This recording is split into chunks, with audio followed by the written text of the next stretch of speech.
भगवान श्री कृष्ण का हर एक सुविचार अनमोल है। उनके बताए हुए विचारों को अगर हम अपनी जिंदगी में उतारेंगे तो हमारे जीवन में कभी भी दुख और अशांति नहीं आएगी। हम हमेशा खुशी से जीवन जी सकेंगे। उन विचारों को सुनना और उन पर अमल करना हमारे लिए और समाज के लिए बहुत ही फायदेमंद है। धरती पर महापाप कंस के अत्याचारों से लोगों को मुक्ति दिलवाने के लिए जन्मे भगवान श्री कृष्ण ने न सिर्फ इस संसार को आपस में प्रेम करना सिखाया, बल्कि कई ऐसे प्रेरणादायक और अनमोल सीख भी दी जिनको अगर हम सभी अपने जीवन में उतार लें तो निश्चित ही एक सफल और श्रेष्ठ जिंदगी जी सकते हैं। भगवान श्री कृष्ण ने श्रीमद् भागवत गीता के माध्यम से कहा है कि मनुष्य को अगर अपने जीवन में सफलता हासिल करनी है तो फल की इच्छा किए बिना कर्म करना चाहिए। इसके साथ ही भगवान श्री कृष्ण ने अपने विचारों के माध्यम से यह भी कहा है कि जो व्यक्ति भूतकाल को लेकर पश्चाताप करता है उस व्यक्ति का वर्तमान तो खराब हो ही जाता है, इसके साथ ही वह अपने भविष्य के लिए कुछ नहीं कर पाता है। धरती पर पाप का अंत करने के लिए भगवान विष्णु के 8वें अवतार में जन्मे श्री कृष्ण ने महाभारत के युद्ध में अर्जुन के द्वारा पूरे जगत को ज्ञान दिया। भगवान श्री कृष्ण ने अपने सर्वश्रेष्ठ सुविचार के माध्यम से मनुष्य को बताया कि अपने अशांत मन को व्यक्ति अभ्यास के माध्यम से किस तरह अपने वश में कर सकता है, क्योंकि जो व्यक्ति अपने मन को काबू में नहीं करते उनके लिए वह दुश्मन की तरह काम करता है। इसके अलावा श्री कृष्ण ने उन व्यक्तियों को भी अपने विचारों के माध्यम से सीख दी है जो कि संसार में मौजूद हर चीज को संदेह की नजर से देखते हैं। उनके लिए कृष्ण ने अपने विचारों में कहा है कि हमेशा संदेह और शक करने वाले व्यक्ति के लिए खुशी न तो इस लोक में है और न कहीं और है। इसलिए मनुष्य को अपने संदेह की प्रवृत्ति छोड़ देनी चाहिए। महाभारत का युद्ध जो दुनिया का सबसे बड़ा युद्ध माना जाता है, उस वक्त जरा सोचिए कि सबसे ताकतवर सेनाओं से आमने सामने लड़ने के लिए खड़े हर शख्स की मानसिकता क्या होगी। मारना या मरना ही एकमात्र विकल्प था, कोई अन्य विकल्प नहीं था।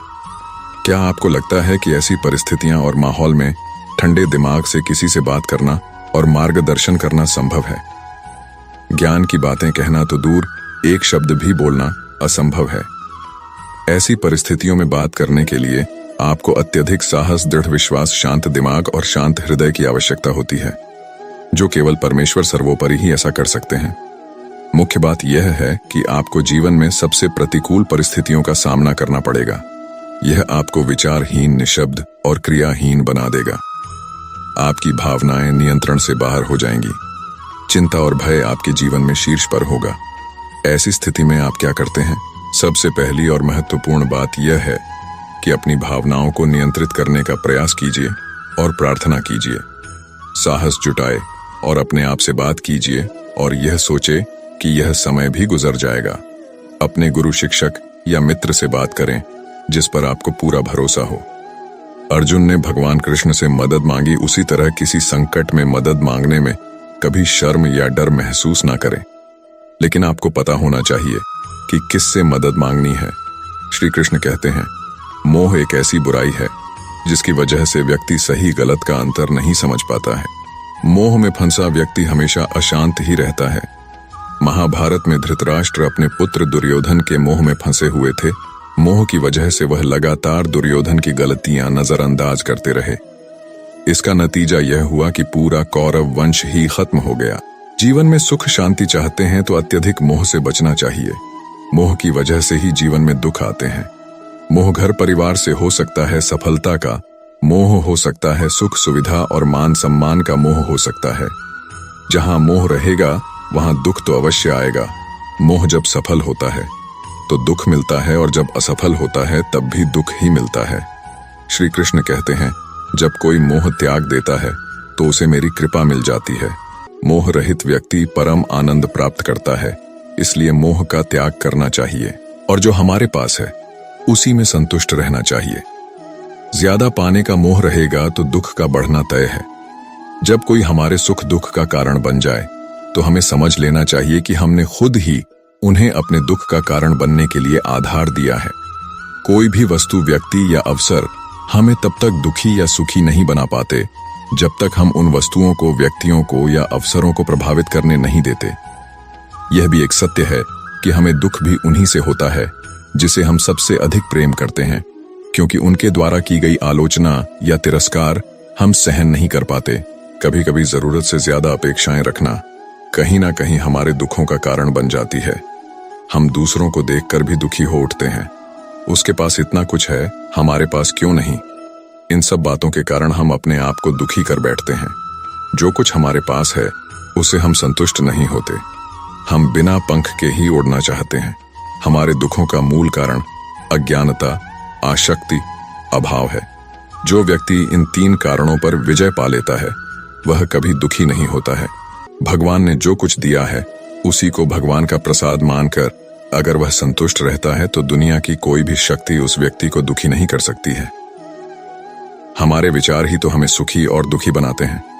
दुखी व्यक्ति हमेशा तनावग्रस्त रहता है।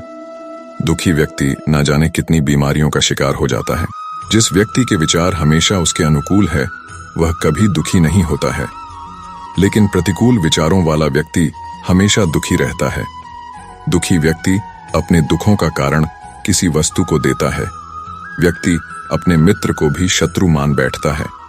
अगर कोई व्यक्ति दुख रूपी दलदल से बाहर निकलना चाहता है तो हमेशा ध्यान रखना चाहिए कि कभी ना बुरा देखे, ना बुरा सोचे, ना बुरा बोले, तो वह ही दुख रूपी सागर से बाहर निकल सकता है। कई बार हमारा अधिक बोलना भी हमारे दुखों का कारण बन जाता है। हम बिना सोचे समझे किसी को कुछ भी कह देते हैं, जिससे कि हमें बाद में पछताना पड़ता है और हम दुखी हो उठते हैं। इसलिए अगर हम सुखी रहना चाहते हैं तो हम अच्छा सोचे, अपने विचारों पर नियंत्रण रखें, कभी गुस्सा ना करें, तभी आप एक सुखी जीवन जी सकते हैं। श्री कृष्ण कहते हैं कि हर इंसान को अपने जीवन में हमेशा सत्य ही बोलना चाहिए, क्योंकि सच कभी ना कभी एक ना एक दिन व्यक्ति के सामने आ ही जाता है।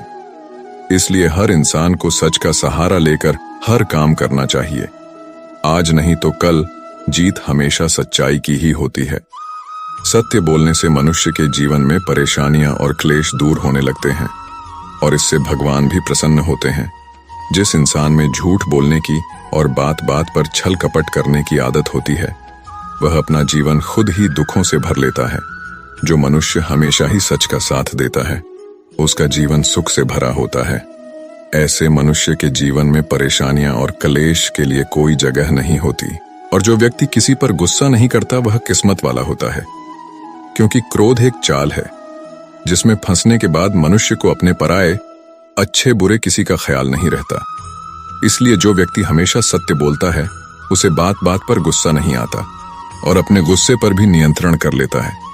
एक बार की बात है, एक व्यक्ति अपने गुरु के पास आया और बोला, गुरुदेव, दुख से छूटने का कोई उपाय बताइए।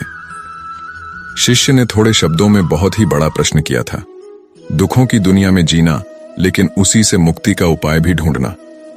बहुत मुश्किल सवाल था। गुरु ने कहा, एक काम करो, जो आदमी सबसे सुखी है उसके पहने हुए जूते लेकर आओ, फिर मैं तुझे दुख से छूटने का उपाय बताऊंगा। शिष्य चला गया। एक घर में जाकर पूछा, भाई तुम तो बहुत सुखी लगते हो, अपने जूते सिर्फ आज के लिए मुझे दे दो। उसने कहा, कमाल करते हो भाई, मेरा पड़ोसी इतना बदमाश है कि क्या ही कहूं। ऐसी स्थिति में मैं सुखी कैसे रह सकता हूं? मैं तो बहुत दुखी हूं। वह दूसरे घर गया। दूसरा बोला, अब क्या कहूं भाई, सुख की बात ही मत करो, मैं तो पत्नी की वजह से बहुत परेशान हूं। ऐसी जिंदगी बिताने से अच्छा है कि कहीं जाकर साधु बन जाओ।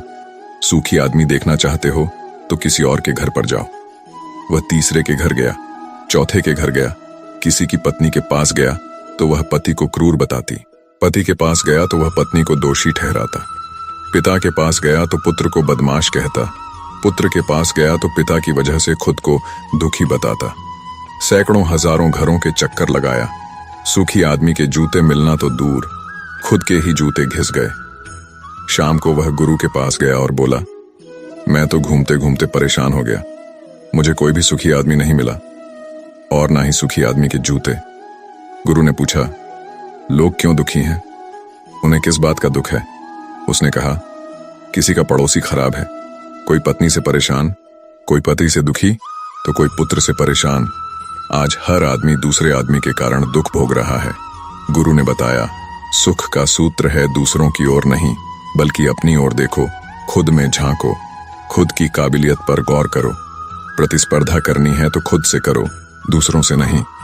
जीवन तुम्हारी यात्रा है, दूसरों को देखकर अपने रास्ते मत बदलो। खुद को सुनो, खुद को देखो, यही सुख का सूत्र है।